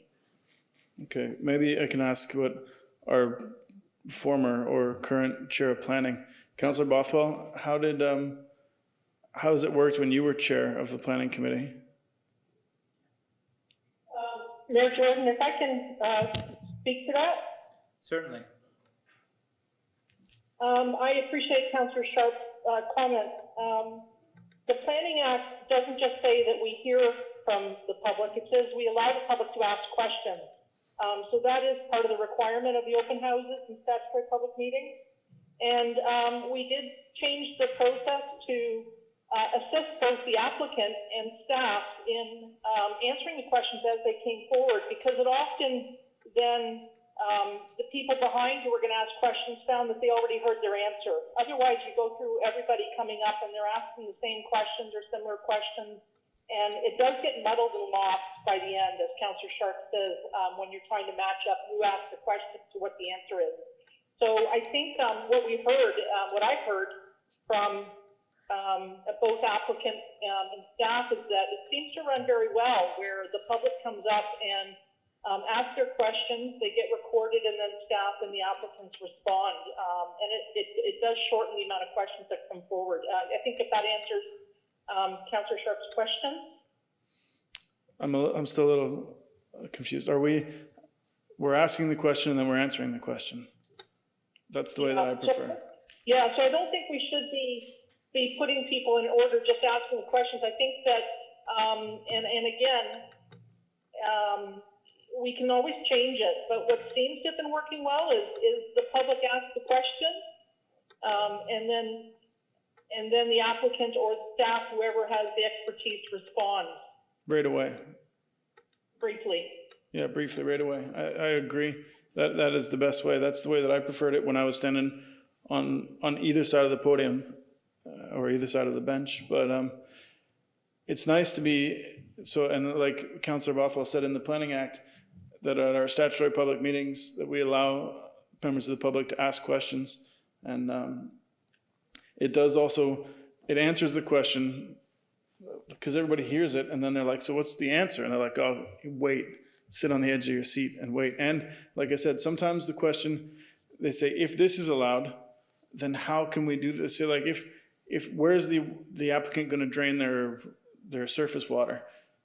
And then it's like, okay. And then the second question is, contingent on the answer to that question, how is that going to affect my property? Or like because of maybe some specific thing to a neighboring property, or, you know, people will often ask about specific questions and then they have a follow-up to that. And so they can't ask their follow-up question without the answer to the first. So before I leave the podium, can we add option 3 or amend option 2? Q&A. So a brief answer from staff.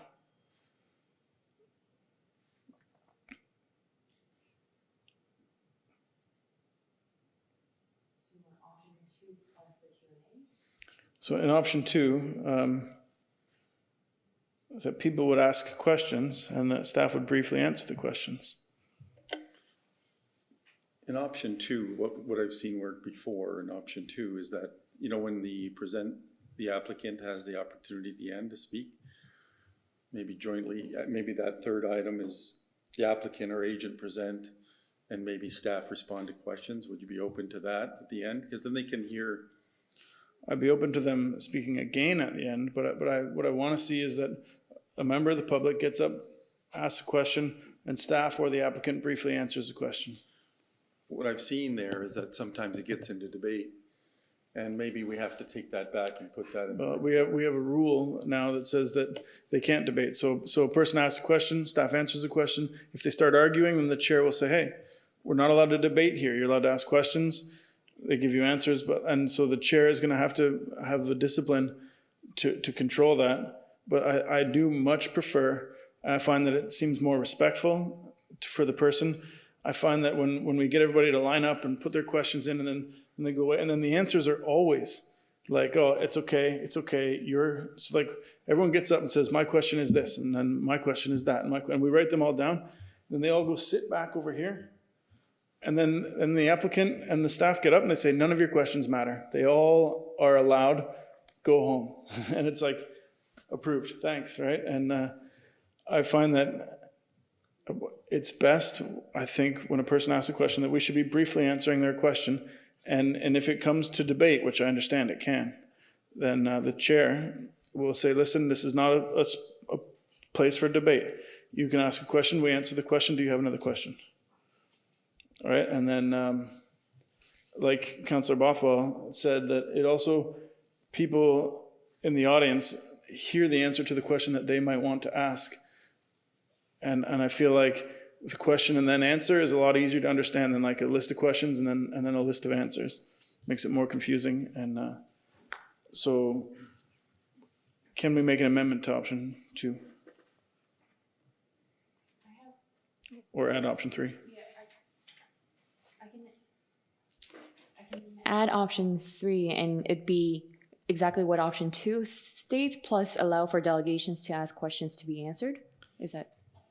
Yeah, so it would be allow, And allow for delegations to ask questions to be answered? so delegations, that's public that get up to Yeah, ask questions, yeah. right? So The then, order in which delegations shall be heard is those opposed, those in support, and then the applicant or agent present, and also further allow for delegations to ask questions to be answered, to be answered briefly by staff.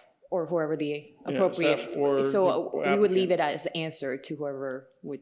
Yeah, be answered briefly when the question is asked, though. The only thing I want to get across is that when they ask the question, they get the answer. And if possible, otherwise. Yeah, it'd if be a possible, it's report. not. So if that's option 3, then But just to clarify, it was the order in which delegation shall be heard and is those opposed, those in support, and then the applicant or agent present, and further allow for delegations to ask questions to be answered when asked if possible. yes. That's the one I like. Thanks. That was option 3. And I just have a further comment.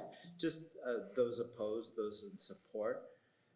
I think there's almost a third category that we don't have in there. It's a person that comes in that just really has a question or comment, and they haven't made their mind up whether they're opposed or whether they support it. There is that person, and I have seen it before, where a person gets up and they said, I'm not opposed, or I'm not in favor right now, I just have a couple questions. Or they support some things, but not Yeah. So, Councillor Ritchie?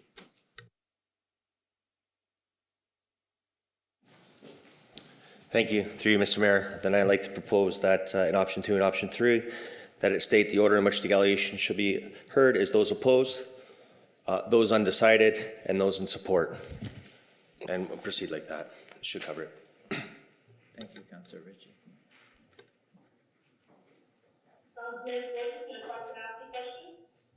Sure. If this is to the clerk, I noticed under section 15.2, item 1, it says it shall apply to planning statutory public meetings. I think you meant to remove the word statutory. Yes.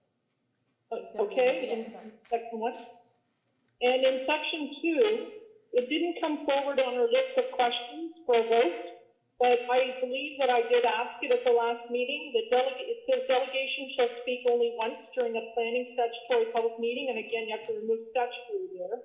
But I did indicate that asking a delegation should have an opportunity to speak a second time after everyone else has spoken, because it may raise a second question. And I think that we do have to allow that opportunity, and it's not in here. So we just voted on that for section 15.22, option 2. Delegations shall speak only once during a planning public meeting. Delegations may request to speak a second time at the discretion of the chair. That was It did get passed. I'm sorry, Yeah. it did get carried. So Yeah, just we did removing carry. Just removing the word statutory. statutory. Yeah, I forgot to remove all the words statutory from that whole section. Thank you. Thanks. Thank you, Councillor Bothwell. Any further questions or comments? No? Councillor Bothwell, option 1, 2, or 3? Option,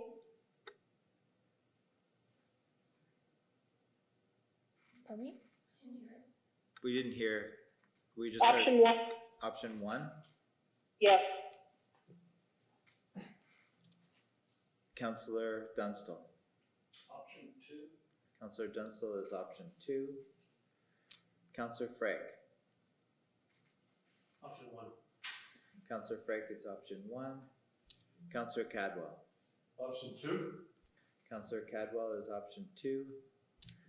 Councillor Ritchie. Option 2. Councillor Ritchie is option 2. Councillor Sharp. Option 3. Counselor Sharp is option 3. Counselor Vane. Option 2. Counselor Vane is option 2. Counselor Vardy. Option 1. Counselor Vardy is option 1. And myself, I'm option 1.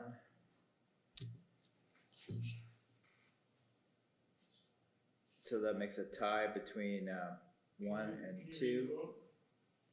It's a tie between 1 and 2. Yeah, count.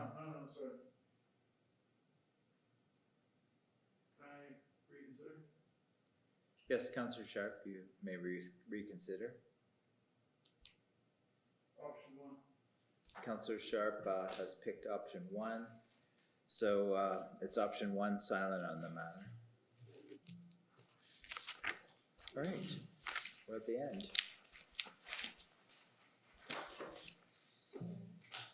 So, Counselor Ritchie?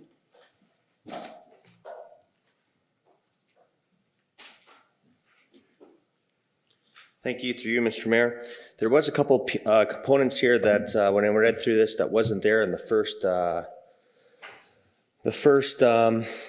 go-abouts on this. And one was the situation where the mayor, and it stated that the mayor shall act as the chief executive officer. I think that should be also included. The mayor should act as the chief executive officer of the municipality as defined by the Municipal Act. So there's clarification to that matter. Also, the second thing, with new business, I'd like to bring that forward to a vote. I think that having new business in there, I don't want it to be confused that new business is allowing for new motions or anything of that sort, or a notice of motion in that situation. That's why I believe that approval of the agenda should also include new business, and we should be looking at calling that section something else, added items or additional items as approval of the agenda, instead of just having a section of new business.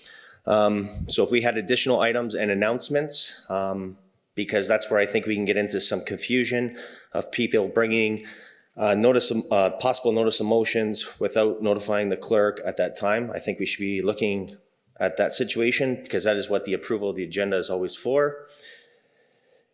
And I also think that we should also put in this bylaw. I know that you've worked very long and hard on this, clerk. I thank you very much, but I also think that we've all agreed that it was a working document, or that was my interpretation, that it's a working document. And then I think that we should be looking at a review in 6 months, or asking for councillors for input in 6 months' time as to if there's anything they don't like for possible changes. So those are the 3 things that I would like to know. If people, in regards with new business, the second, any of those items, I don't want to drag this out very long. If people are in favor as opposed, or whether we could bring this back at the next meeting. If we talk about those 3 items at the next meeting, we could pass the bylaw as is, and we could agree to bring the 3 things at the next possible, at the next possible meeting with those 3 inclusions. Although I do think the mayor, the chief executive officer, should be as defined in the Municipal Act, as it states there. But new business and a review. A review I think is easy as well, but as new business, we could even leave that for a review.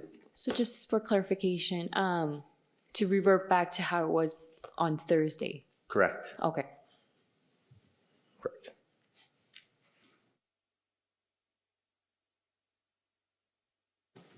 Counselor Frank?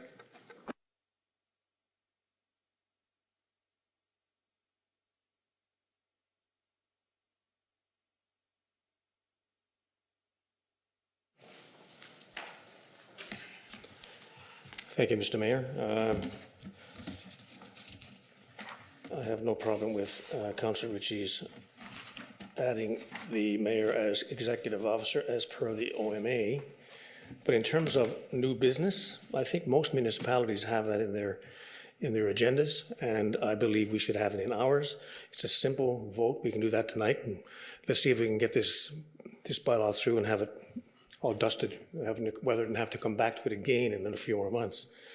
So new business, I think, is an important item. It's pretty distinctive. New business is new business. Town business. announcements are announcements. So I think we should do that tonight and just have this cleanly done and go forward and not have to come back to it. For a review in 6 months, no problem with that, absolutely. Thank you. Councillor Ritchie. So thank you through you, Mr. Mayor. So one of the key things that I heard there was announcements. If it's announcements we're looking for, then I think we should just have a section called announcements. And I think that, that's a lot better. When you look at, when I think of new business, it thinks that, that I could bring a notice of motion technically without, there's a lot of things that could happen there. If we're looking at announcements for the town, I don't necessarily have an issue with that. Sorry, just to clarify, in section 7.20, there is a section for announcements. Okay. So it is all in there. So announcements is in there. So that's, so that if the announcement's in there, then I would say that, that there is no need for new business then if announcements is covered. So just to clarify, option 1 would be new business under the approval of agenda section, and option 2 would be new business under its own section. Councillor Sharp, then Councillor Cadwell.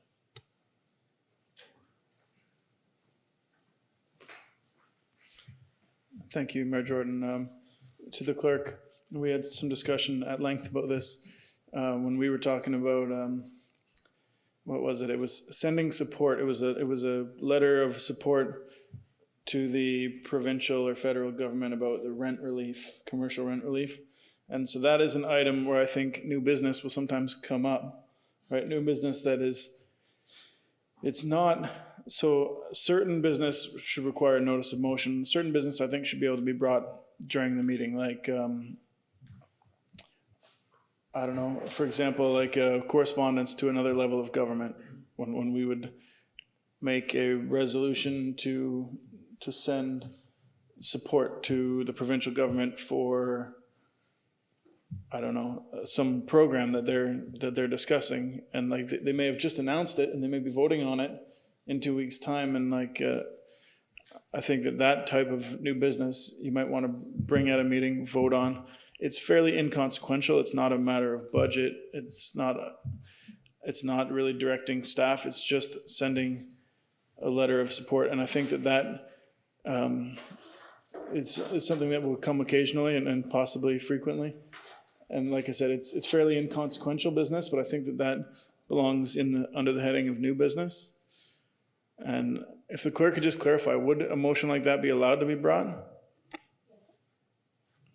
Yeah, so the wording under new business that I had did not change. We said that any addition of new business may be put forward with respect to items, but to be adopted by council, if it's without an issuance of notice motion, the question shall be supported by a minimum 2/3 members present. So you always have that option. That wording was always there. It's a matter, I initially had it under approval agenda for efficiency of the flow of the agenda, so that we can do it all during that section instead of having its own separate section. So when would a motion like that be brought? During resolutions? Approval of agenda. Oh, during approval of agenda. So just for the efficiency, just to put it all, group it under approval of agenda. That's why I didn't have a separate section, its own dedicated section, but the wording never changed. Okay, so let me think about it. Thank you. Thank you, Councillor Sharp. Councillor Cadwell.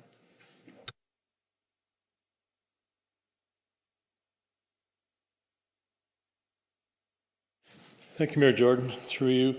Yeah, I just want to also add to, I read through it today, took some notes, and what the mayor as the CAO as the officer of the municipality, and my question is, again, as Councillor Ritchie mentioned, have the quantified definition through the Municipal Act, because I was just wondering what the difference between the CAO and a CAO.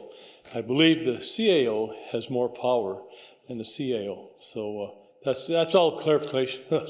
Clarification I was looking for. One other item was just to do on page 17, 7.5 about delegations, and it mentions the second paragraph about other committees. It's 48 hours. Does it matter if it says business hours or just 48 hours? Do we need to have a clarification in that at all? Is business hours 48 hours. or just It's 48 hours? 48 hours, yeah. Okay, Not business. that's all. Yeah. All right. Thank you. Thank you, Councillor Cadwell. Any further questions, comments? Mayor Jordan, if I can ask? Yes, Councillor Bothwell? I noticed that in general different municipalities, they have the ability for information requests of staff. The region has that, West Lincoln has that, so it's not, it's just where something has generated a general question of staff for them to come back to council with, either through not a full report. I'm not saying where we're asking them, tasking them to go off and do a full report. It's something like, how many hectares do we have left of vacant land or something, or what, when it's part of a discussion and then it comes out of an item that's on the agenda, and a member may ask that staff just come back with further information. It's not a report, to clarify. Where do we permit that, or where can a member ask staff for information on the agenda? So council, yeah, through you, Mr. Mayor, that would be under the reports. So that would be incorporated as a practice with our minutes. So we will be implementing that. If there's any council further information, we'll be noting that in the minutes. Okay, So it's a practice that we'll be doing, yeah. Okay. Thank you, sir. Any further questions or comments? Pardon? Can I just get a vote on it? Yeah.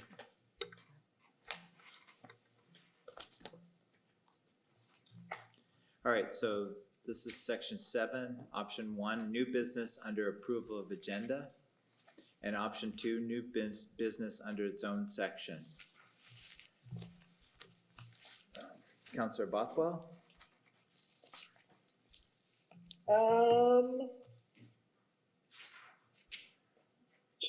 Option 2. Councillor Dunstall? 1. Councillor Dunstall is option 1. Councillor Freg? Can you repeat that again? Option 1, new business under the approval of agenda section, and option 2, new business under its own section.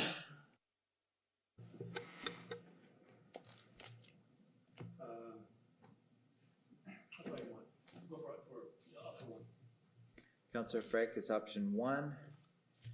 Councillor Cadwell? 1. Councillor Cadwell is option 1. Councillor Ritchie? 1. Councillor Ritchie is option 1. Councillor Sharp? 2. Councillor Sharp is option 2. Councillor Vane? Option 1. Councillor Vane is option 1. Councillor Vardy? 2. Councillor Vardy is option 2. Myself, I'm option 2. So option 1 is carried.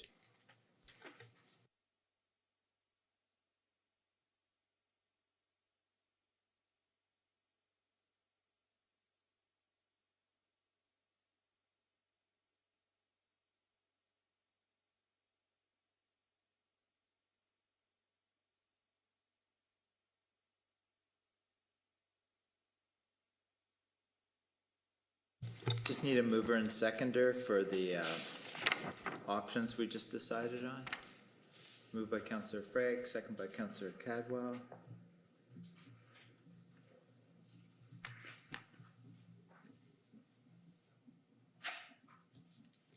Moved by Councillor Freg, second by Councillor Cadwell. Resolved that bylaw 2065 be approved as amended below. Section 3.33B, option 2. Section 3.5, subsection 3, option 1. Section 7.5, subsection 2, option 1. Section 7.5, subsection 3, option 1. Section 7.5, subsection 4, option 2. Section 7.5, subsection 8, option 1. Section 7.5, subsection 9, section A, option 2. Section 7.5, subsection 10, option 1.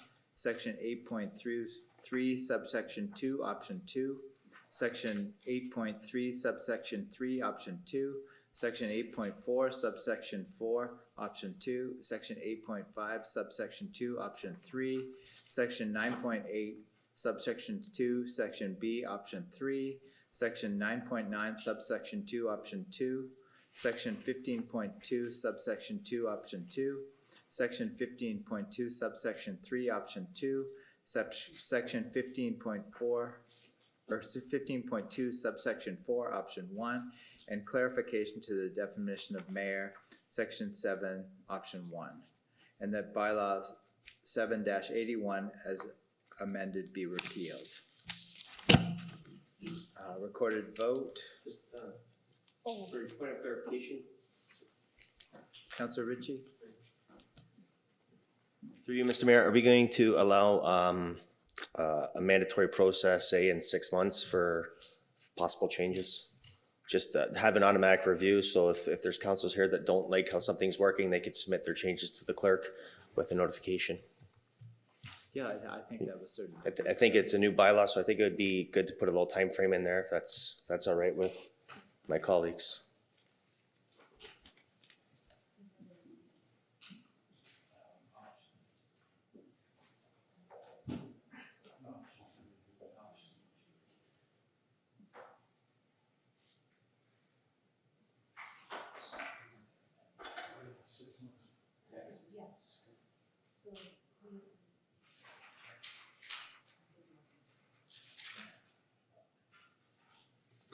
So what we've added there, friendly amendment and option to review in 6 months. I'm not gonna read all the sections and options again. If that's okay, unless you want me to. Councillor Bothwell, Yes. Councillor Dunstall. Yes. Councillor Dunstall is a yes. Councillor Frake. Yes. Councillor Frake is a yes. Councillor Cadwell. Yes. Councillor Cadwell is a yes. Councillor Ritchie. Yes. Councillor Ritchie is a yes. Councillor Sharp. Yes. Councillor Sharp is a yes. Councillor Vane. Yes. Councillor Vardy. Yes. Councillor Vardy is a yes, and myself am a yes, so that is carried unanimously. Good work on that, council. And up next, we have settlement agreement, official plan and zoning amendment application for 21 and 23 Main Street East and 6 Doran Avenue, laneway ownership. We're gonna have a 5-minute recess before we move forward with that.